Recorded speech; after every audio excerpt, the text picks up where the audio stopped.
Amen. Gloire au Seigneur.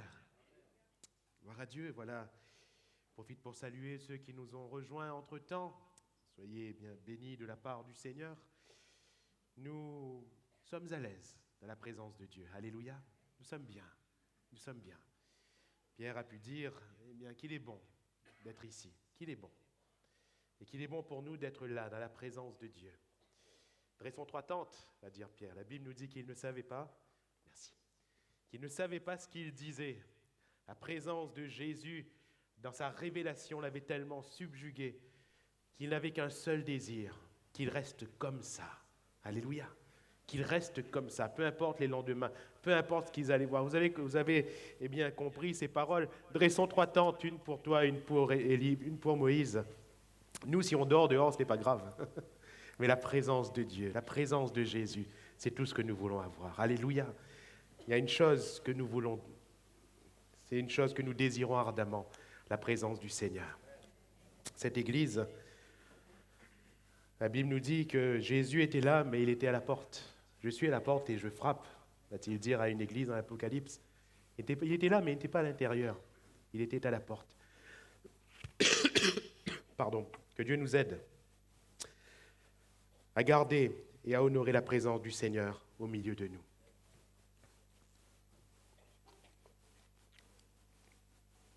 Alors ce matin, le thème que nous allons partager, il est affiché. Il y a un point d'interrogation, vous avez remarqué, crucifié. Ou plutôt, dois-je dire, quand il y a un point d'interrogation, on nous a appris qu'il faut hausser le ton. Donc c'est crucifié.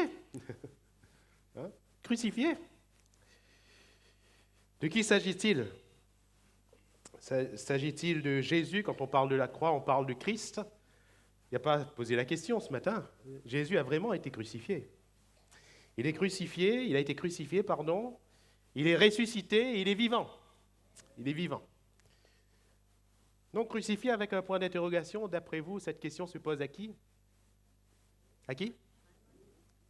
À nous. Il n'y a que ceux du devant qui savent. La question se pose à qui? Vous avez presque raison. À moi. À moi. Parce que si on dit à nous, on peut penser à notre voisin, pas vrai? Ali n'est pas trop crucifié, les frères. La question se pose à moi. Jésus a été crucifié, mais est-ce que moi, en Jésus, j'ai été crucifié? Lisons ensemble un verset de l'épître de Paul aux Galates, le verset 20 du chapitre 2. Galates 2, 20.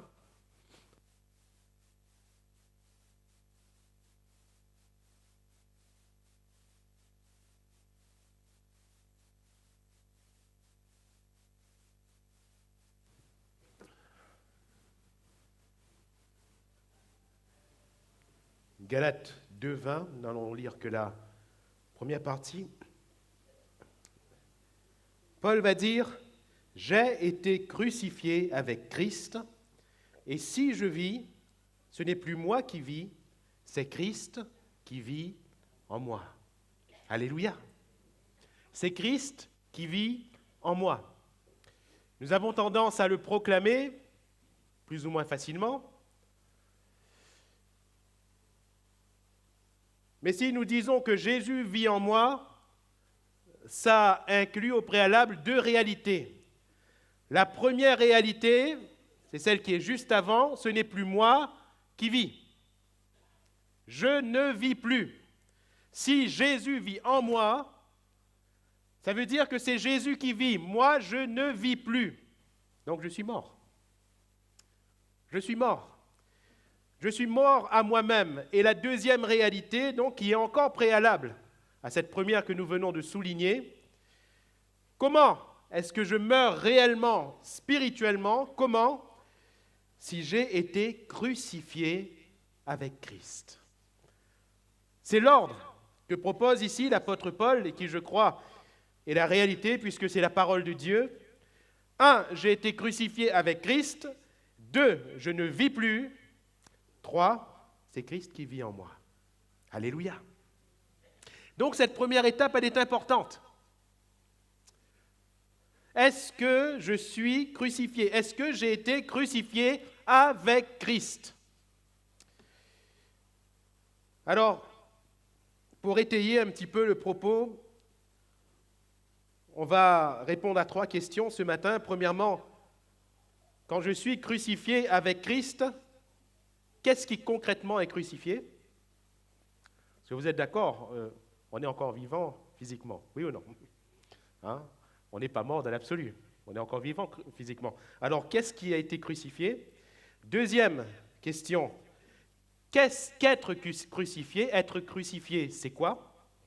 Et la troisième question, mais si réellement je suis crucifié, comment dois-je vivre? Comment vivre en tant que crucifié? Alors, qu'est-ce qui est crucifié concrètement en moi? Paul dit, j'ai été crucifié avec Christ. J'ai été crucifié. Puisqu'il s'agit d'être crucifié avec Christ, il faut comprendre comment Christ a été crucifié, ou du moins, qu'est-ce qui a été crucifié? Qu'est-ce qui est resté sur la croix? Parce que quand Christ est ressuscité des morts, ce n'est pas complètement, j'aimerais l'exprimer ainsi, je mets entre guillemets, le même Christ qui est mort. Dans 2 Corinthiens chapitre 13, verset 4, il nous est dit qu'il a été crucifié à cause de sa faiblesse. Alléluia. Il a été crucifié à cause de sa faiblesse. Vous allez me dire, mais comment pouvez-vous dire que Christ a été faible? Il ne s'agit pas de dire que Christ a été faible. Mais, et c'est ce qui fait encore débat aujourd'hui, Christ, sur la terre des hommes, a été pleinement fils de Dieu et pleinement fils de l'homme. Et il y a pleinement la divinité, la plénitude de la divinité dans le Christ fait homme, mais il y a aussi la plénitude de l'humanité, puisqu'il a été créé, sur cette terre, il est venu en chair comme nous. La Bible nous dit qu'il a été tenté en toutes choses sans faillir en rien. S'il a été tenté, ça signifie qu'il était tentable. Je ne sais pas si j'invente un mot. Ça signifie qu'il y avait la possibilité. Le diable, il ne perd pas son temps.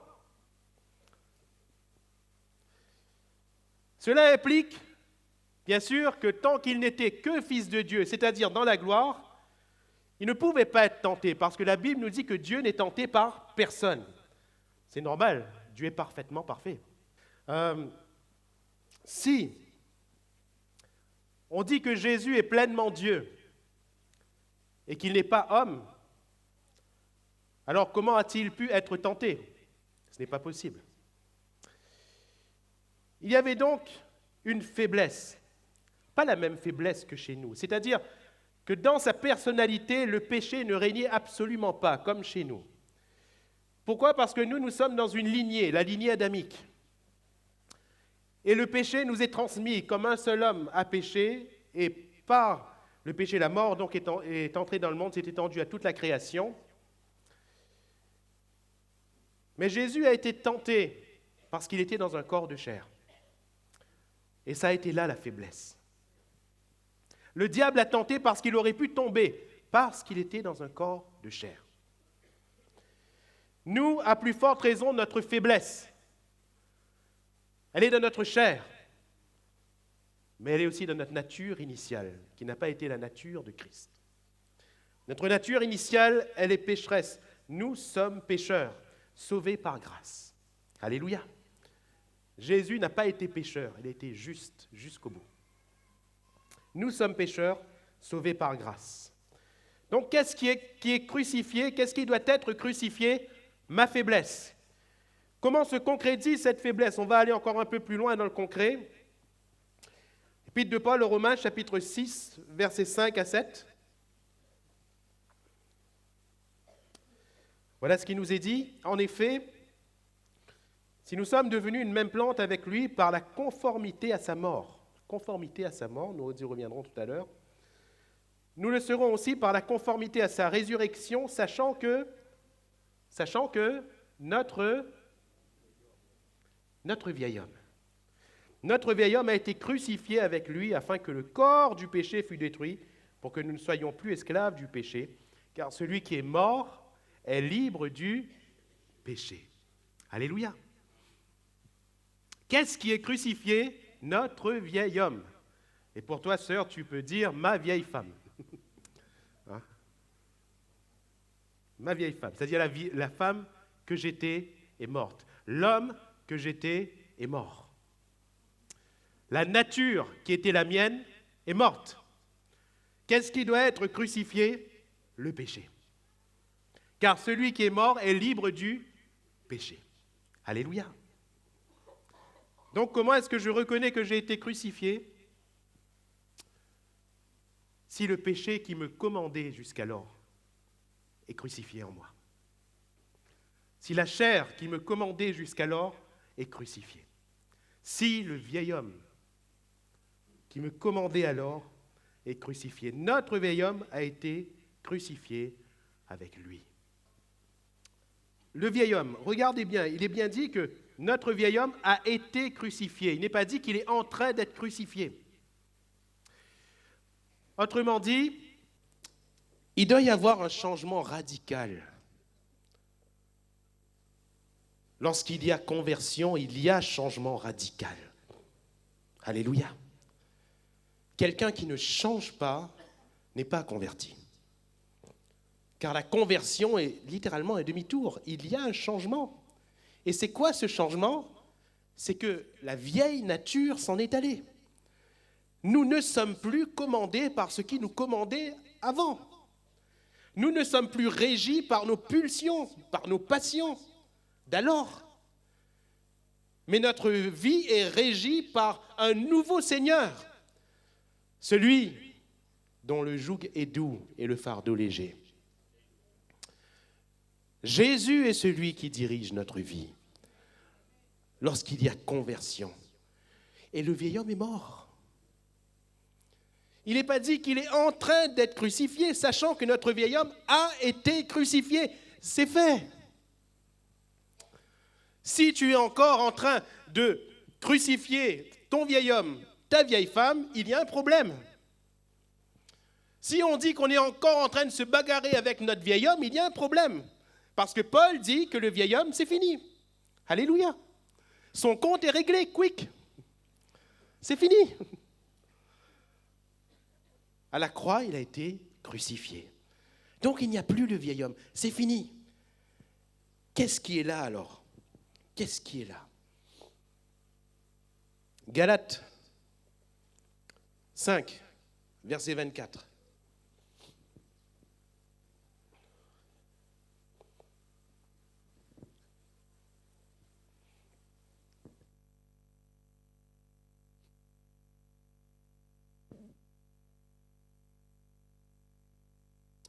Ceux qui sont à Jésus-Christ, et là on va aller un petit peu plus loin encore de la concrétisation, car quand on parle du vieil homme, c'est encore un peu figuratif, là on tape direct dans ce qu'il faut taper, ont crucifié la chair avec ses passions et ses désirs. Amen.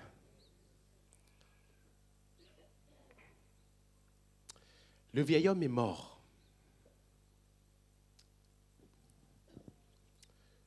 Mais nous sommes encore dans un corps de chair. La chair a encore des passions et des désirs. Nous devons donc aller de victoire en victoire. Nous avons crucifié la chair avec ses passions et ses désirs, de sorte que les passions et les désirs de la chair ne nous commandent plus. Ça, on a parlé du vieil homme, c'est fini. Et mes frères et mes sœurs, il faut le constater dans notre vie.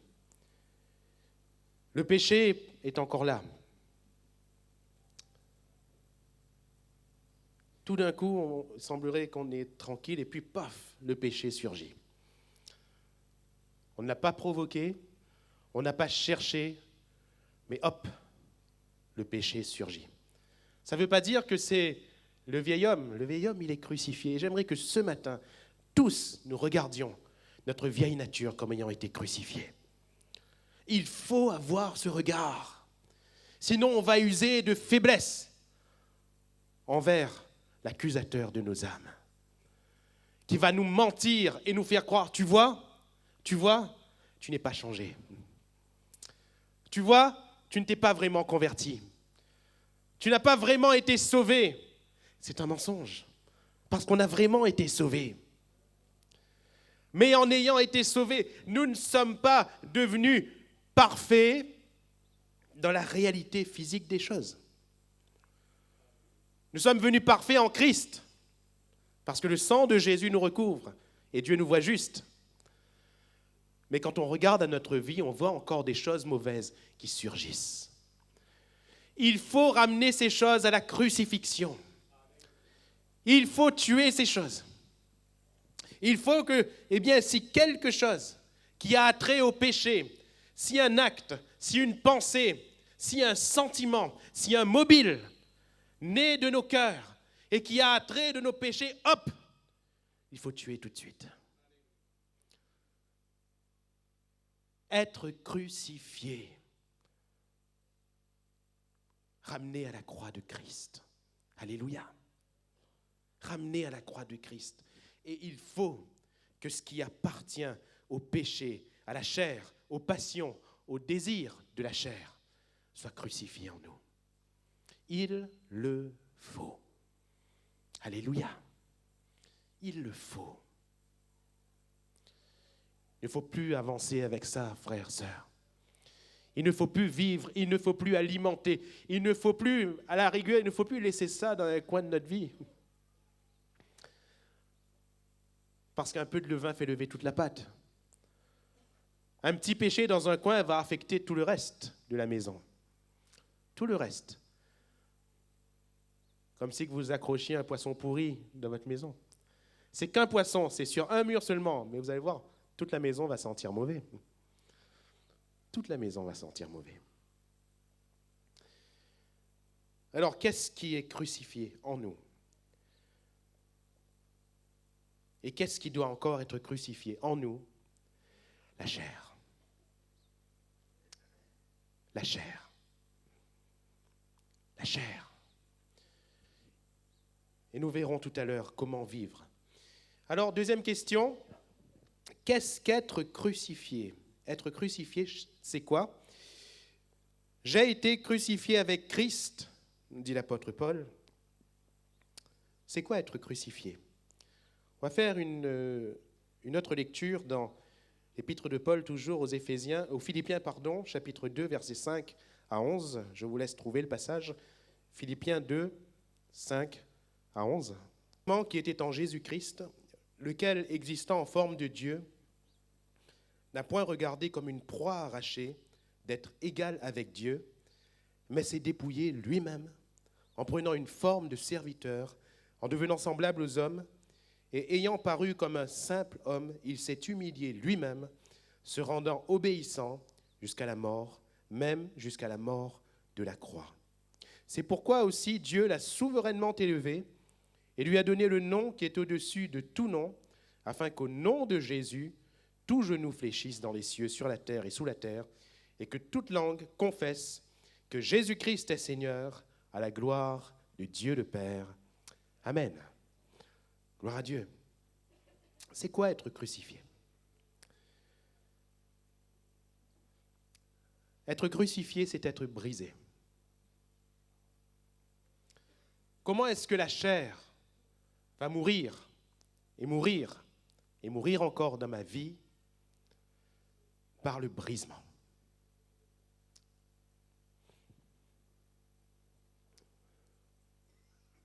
Retenons ces termes et expressions clés.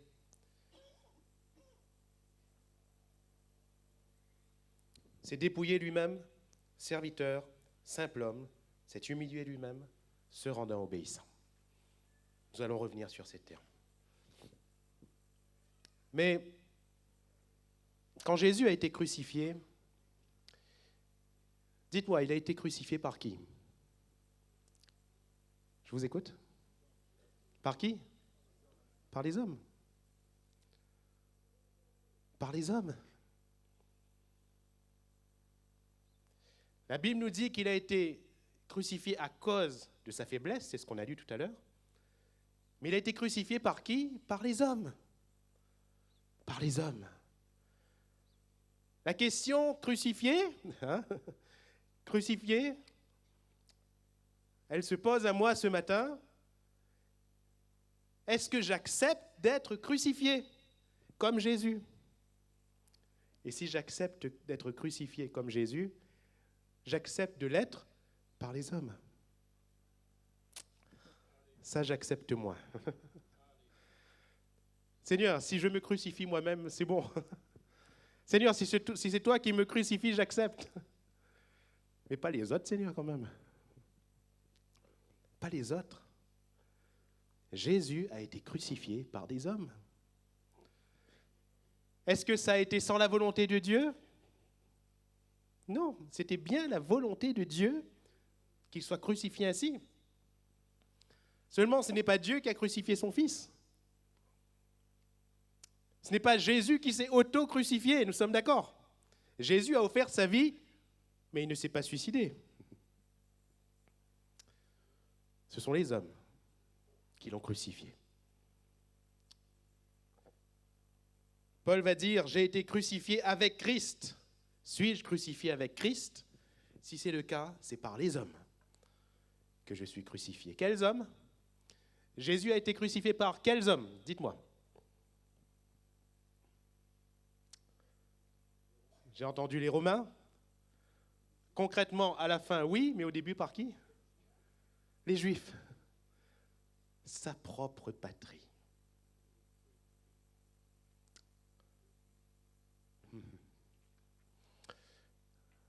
Est-ce que nous acceptons d'être crucifiés par les nôtres? Parfois, à la limite, quand quelqu'un du dehors nous fait du mal, nous cause du tort, on accepte l'idée. On est prêt à riposter, pas vrai? C'est facile. Mes frères, on a compte dans l'église, hein, frère, dis-moi ça. Ça, telle soeur, là, le gars, il passe devant moi, il dit pas moi bonjour. Ah, mais viens, et puis moi. C'est pas comme ça qu'on raisonne? Oui ou non? Qu'est en train de faire ton frère qui t'a parlé mal? Je ne dis pas qu'il fait bien. Hein? Qu'est en train de faire ta sœur qui t'ignore? Te crucifie. Est-ce que tu veux l'accepter ou pas? Jésus sur la croix, qu'est-ce qu'il a dit? Père, pardonne-leur, car ils ne savent ce qu'ils font. Et pour qui Jésus est mort? Justement, pour eux. Alléluia. Jésus donne sa vie pour ceux qui sont en train de le crucifier. Pour qui vivons-nous aujourd'hui? Pour qui donnons-nous notre vie aujourd'hui? Seigneur, je donne ma vie pour toi. Mais pas pour Lila, hein? Pas pour celle-là, pas pour celle-là, pas pour celle-là. Et donner sa vie au Seigneur, c'est donner sa vie aux hommes. C'est donner sa vie à ses frères, à ses sœurs. C'est donner sa vie à l'Église. Alléluia. C'est aimer celui-là même qui nous a fait du mal. Suis-je crucifié? Est-ce que j'accepte les clous?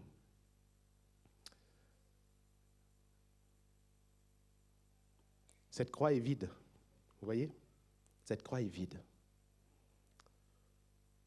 Est-ce que nous acceptons d'y monter? Jésus est allé jusqu'au bout. Jésus est allé jusqu'au bout. Est-ce que mon frère, ma sœur, tu veux t'arrêter là ou bien tu veux avancer encore? Parce que la croix, elle est au bout. Alléluia. Quelle prédisposition avoir? Comment Jésus a-t-il pu subir la croix? Moquerie, fouet, épines, clous, les injures, l'abandon. comment a-t-il pu subir toutes ces choses avec une telle paix? Nous revenons à notre texte. Premièrement, il s'est dépouillé lui-même. Alléluia. Il s'est dépouillé lui-même. C'est dépouillé de quoi? Il est Dieu et il n'a point regardé comme une proie à arracher d'être égal avec Dieu. Il est Dieu, mais ça n'a pas été une proie. Ça n'a pas été une proie. Il n'a pas regardé à ceux qui le crucifiaient en disant « Hey, qu'est-ce que vous faites là? Je suis le Fils de Dieu. » Non. Fils de Dieu, il l'était, n'est-ce pas? Il n'avait pas besoin de le clamer, il n'avait pas besoin de le rechercher. Quand vous avez quelque chose, vous n'allez pas chercher, pas vrai? Vous l'avez. Si vous n'avez pas, vous le cherchez. Quand les gens cherchent une gloire, c'est qu'ils ne l'ont pas. C'est qu'ils ne l'ont pas. Mais si c'est une gloire que nous avons, nous ne la recherchons pas. Nous ne la recherchons pas. Jésus avait cette gloire, mais il s'est dépouillé lui-même. Alléluia. Il s'est dépouillé. Il a posé ses armes, il a posé son autorité. Pourtant, il l'avait. Et il a dit à Pierre, « Mais qu'est-ce que tu fais ?» Alors que Pierre avait emporté l'oreille du soldat avec son épée. Il a dit, « Mais qu'est-ce que tu fais ? Si je voulais, j'invoquerais mon Père et à l'instant, il enverrait 12 légions d'anges. À l'instant. Cette autorité, Jésus l'avait, mais il l'a déposée. Alléluia. Il l'a déposée. Ces armes, Jésus les a déposées.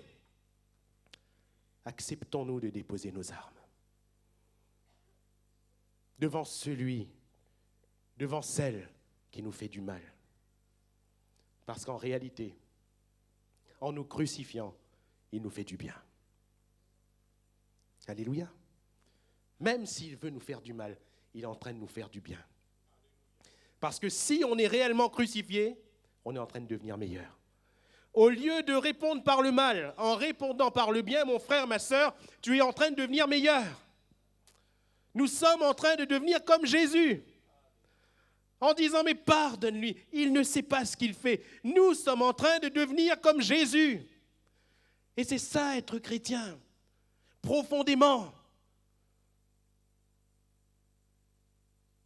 Quand le mal grandit contre nous, le bien qui est en nous est encore plus grand. Et quand on fait valoir ce bien, on est comme Jésus. Comme Jésus. Mais acceptons-nous de nous dépouiller. De nous dépouiller. Il y en a qui gardent trop les armes.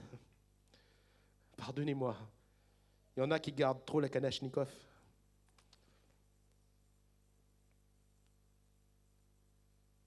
Quand il y a quelqu'un qui nous donne une seule petite parole maladroite, je ne dis même pas mauvaise, je dis maladroite, on entend.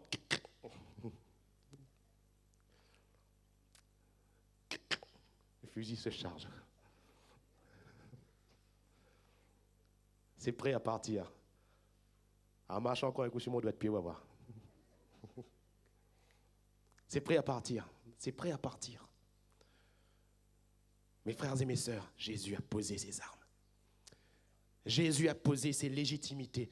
Jésus a posé là les injustices. Il les a posées. Il a accepté d'être crucifié. Alléluia. Il s'est dépouillé. Il s'est dépouillé. Deuxièmement, il a pris une forme de serviteur. Le texte littéral nous dit esclave. Esclave.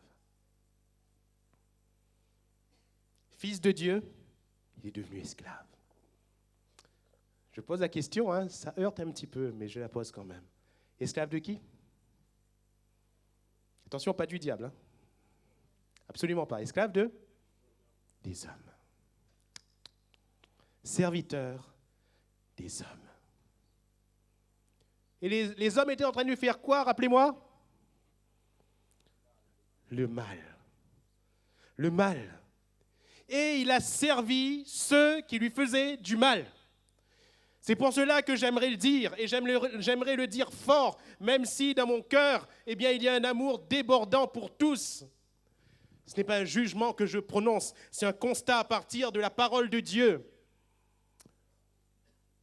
Ceux qui abandonnent l'Église, parce que soi-disant, on leur aurait fait telle ou telle chose dans l'Église, soi-disant frères, sœurs. Ceux qui abandonnent l'Église n'ont malheureusement pas été crucifiés avec Christ.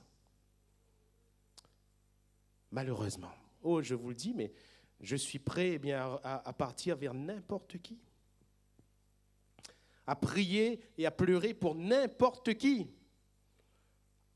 Il n'y a pas de jugement dans mon cœur en déclarant ces choses, mais que cela soit une vérité qu'on ne délaisse pas.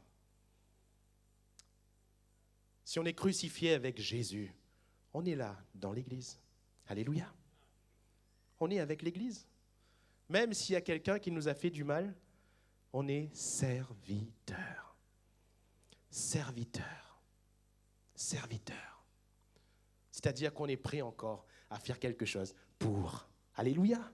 Jésus a donné sa vie pour ceux qui lui faisaient du mal. Il s'est dépouillé, il a pris une forme de serviteur. Jésus a été un simple homme, être simple, simple. Simple, simple dans nos pensées, simple dans nos raisonnements. Parce que si on reste tordu dans nos raisonnements, mes frères et mes sœurs, avant même que nos mains commettent une action mauvaise, nos pensées nous ont déjà entraînés dans le péché. Et si le diable n'entend pas nos pensées, Dieu, lui, les entend. Le Seigneur voit notre cœur. Il connaît notre mobile. Nous devons rester simples. Alléluia. Soyez simples comme des colombes, prudents comme des serpents, oui, mais simples. Simples. Jésus a été un simple homme. Pourtant, il avait toute la connaissance, fils de Dieu. Il avait tout le pouvoir, il avait tout, mais il est resté simple. Simple.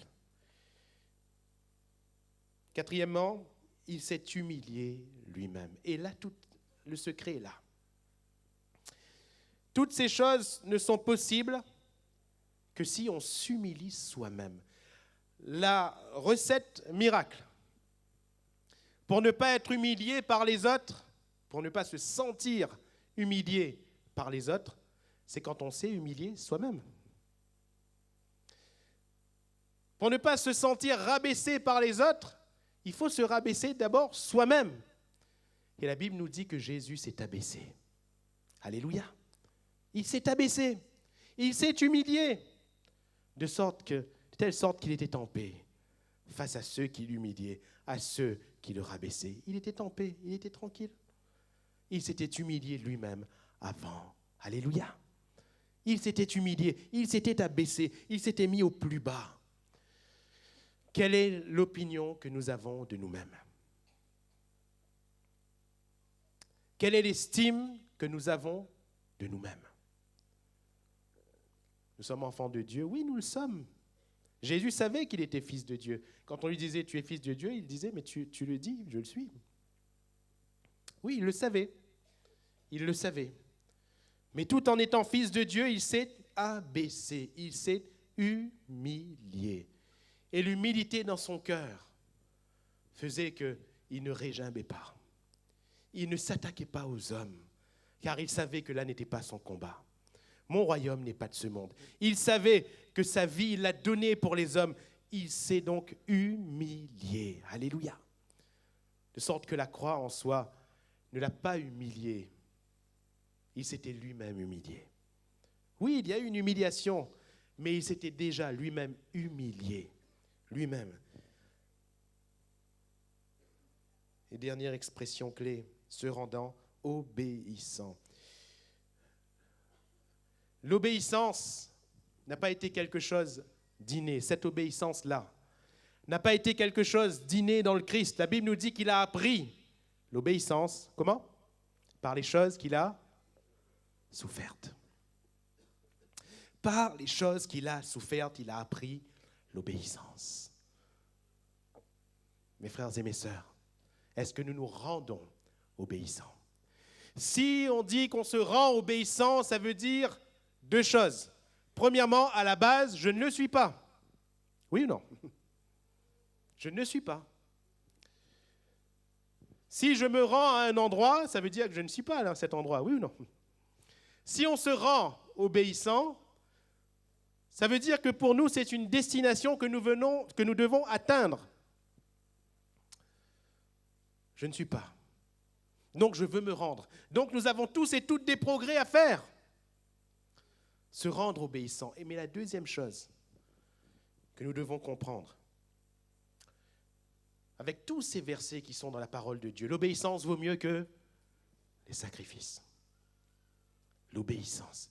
Le Seigneur prend plus plaisir à l'obéissance. Donc, quand nous nous rendons obéissants, nous devenons meilleurs. Alléluia. Aux yeux de Dieu, nous devenons meilleurs. Qu'est-ce qu'être crucifié? Être crucifié, c'est accepter de se dépouiller, de servir, d'être simple, de s'humilier, d'obéir. Et cela va nous rendre forts. Alléluia. Comment donc dois-je vivre en tant que crucifié? C'est la dernière question. Paul va dire, ce n'est plus moi qui vis, c'est Christ qui vit en moi. Si je suis mort en Christ, comment est-ce que je vis? Je reprends la fin du texte que nous venons tout juste de lire. C'est pourquoi aussi Dieu l'a souverainement élevé et lui a donné le nom qui est au-dessus de tout nom, afin qu'au nom de Jésus, tout genou fléchisse. Dieu l'a souverainement élevé. Il est question de la résurrection. Alléluia. Jésus s'est abaissé jusqu'à la mort. La croix, le séjour des morts. Et qui l'a relevé? Dieu l'a souverainement élevé. Il est ressuscité des morts et il est monté s'asseoir à la droite de Dieu le Père. Alléluia. Si nous mourons en Jésus, alors c'est toujours en Jésus que nous ressuscitons. Et nous ressuscitons comment? C'est Christ qui vit en moi. Christ vit en moi comment? Par son esprit. La puissance du Saint-Esprit qui a ressuscité Christ d'entre les morts. C'est la même puissance qui nous fait vivre. 2 Corinthiens 13,4, nous l'avons cité tout à l'heure. Car il a été crucifié à cause de sa faiblesse, mais il vit par la puissance de Dieu. Alléluia. Il vit par la puissance de Dieu. Galates 5, 25, si nous vivons par l'Esprit, marchons aussi selon l'Esprit. Vivre par l'Esprit nous permet de marcher selon l'Esprit. Et voilà la victoire sur la chair. La victoire sur la chair est celle de l'Esprit de Dieu, car nous n'avons pas cette force en nous-mêmes. Celui qui nous permet de bénir alors même qu'on nous maudit, c'est l'Esprit de Dieu. Celui qui nous permet de pardonner alors qu'on nous fait du mal, c'est l'Esprit de Dieu. Celui qui nous permet de patienter, c'est l'Esprit de Dieu. Celui qui nous permet de manifester la joie, de manifester l'amour, de manifester la bienveillance, la compassion envers chacun, c'est l'Esprit de Dieu. Galates 5, 22, c'est le fruit de l'Esprit. Celui qui me permet de me maîtriser, c'est l'Esprit de Dieu. Celui qui me permet de voir au-delà de la situation que je suis en train de vivre, c'est l'Esprit de Dieu. Celui qui me permet de porter mes regards au-delà du mal qu'on est en train de me faire, c'est l'Esprit de Dieu. Si ce n'est pas par l'Esprit de Dieu, on se noie dans nos situations. On coule à pic, on s'enfonce. Mais l'Esprit de Dieu nous fera toujours voir plus loin. Nous donnera toujours un cran d'avance sur ce que nous sommes en train de traverser. Alléluia. La proie de Jésus, ce n'était pas son égalité avec Dieu. Jésus a vu plus loin que la croix qu'il allait subir. Qu'est-ce qu'il a vu? Qu'est-ce qu'il a vu? Dites-moi. Qu'est-ce qu'il a vu? Il n'entend qu'une seule personne. Il a vu la résurrection, oui, mais il savait qu'il allait ressusciter. Il le savait. Il savait qu'il allait bien monter. Mais je répète, ça n'a pas été sa proie. Il a vu plus loin que sa résurrection, plus loin que sa glorification. Nous sommes d'accord que Jésus n'a pas quitté sa gloire dans le but d'y retourner. Nous sommes d'accord. Qu'est-ce qu'il a vu? Oui, il vous a vu. Il m'a vu. Il nous a vus. Il a vu le peuple qui allait être formé par sa croix. Il a vu la perfection dans laquelle allaient entrer les hommes et les femmes par sa croix. Il a vu le salut. Il a vu les places qui allaient être préparées dans le ciel par sa croix. Mon frère, ma sœur, est-ce que tu vois plus loin? Est-ce que tu vois plus loin? Est-ce que tu vois la place que tu es en train de faire préparer à celui ou à celle qui te fait du mal aujourd'hui? Est-ce que tu es en train de voir le salut de celui ou de celle qui te fait du mal aujourd'hui? Si tu réponds par le mal, tu ne permets pas à cette personne d'être sauvée. Mais si tu réponds par l'Esprit de Dieu, tu vas permettre à cette personne d'être sauvée. Alléluia. Suis-je crucifié? Est-ce que je vis par l'Esprit de Dieu? Est-ce que ma réponse est celle de l'Esprit? Est-ce que ma réaction est celle de l'Esprit? Je ne vous apprends rien en vous disant qu'on reconnaît un véritable chrétien, non pas dans ses actions, mais dans ses... Je vous écoute? Dans ses réactions. Dans ses réactions, dans ses actions, tout le monde peut, en se levant le matin, se regarder dans le miroir et s'entraîner au sourire. Tout le monde peut se dire, bon, mais quel beau costume de chrétien je vais mettre aujourd'hui. Hein? Tout le monde peut entrer. Une fois, je me souviens, alors que j'étais pasteur à Cambuston, quelqu'un est arrivé au fond comme ça, est entré à regarder comme ça. Et après, il est entré, s'assit. Comme ça. Plus saint que lui, tu meurs. Tu meurs. Tu meurs.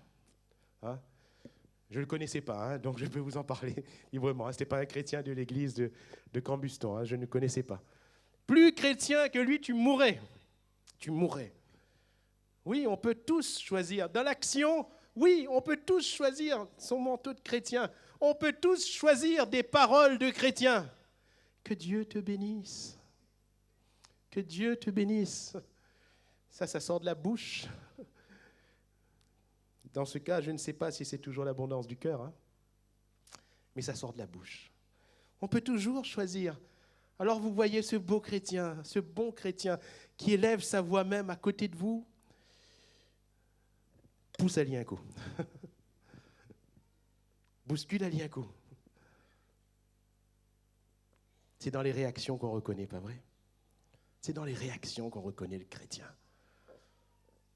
Vous voulez savoir de quoi une éponge est remplie? C'est facile, qu'est-ce qu'il faut faire?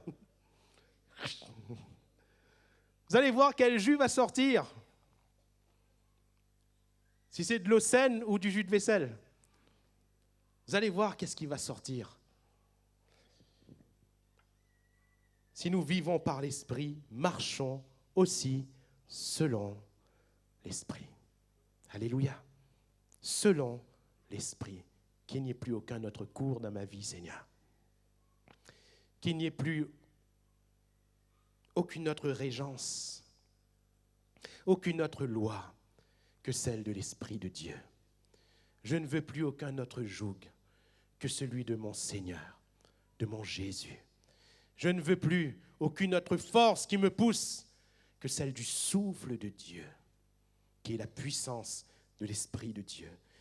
Si nous vivons par l'Esprit, marchons aussi selon l'Esprit. Alors,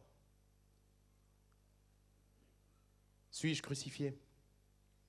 Paul a dit, j'ai été crucifié avec Christ, et si je vis, ce n'est plus moi qui vis, c'est Christ qui vit en moi. Alors on le dit à toutes les sauces. On le chante même. Mais je crois que ce matin, nous comprenons un tout petit peu plus la profondeur de ces paroles. Suis-je crucifié? Est-ce que j'ai vraiment été crucifié avec Christ? Est-ce que je vis encore selon la chair? Ou est-ce que je vis encore selon l'esprit? Est-ce que quand le péché commence à surgir, je me mets en garde? Ou est-ce que je plonge les 2 pieds dedans? Suis-je crucifié? J'ai un peu anticipé tout à l'heure, mais je le répète. Cette croix, derrière la question, elle est vide. Elle est vide. Jésus a déjà accompli ce qui concernait sa crucifixion. Il l'a déjà accompli. Et ce qui concerne ma crucifixion, est-ce que je veux encore l'accomplir aujourd'hui?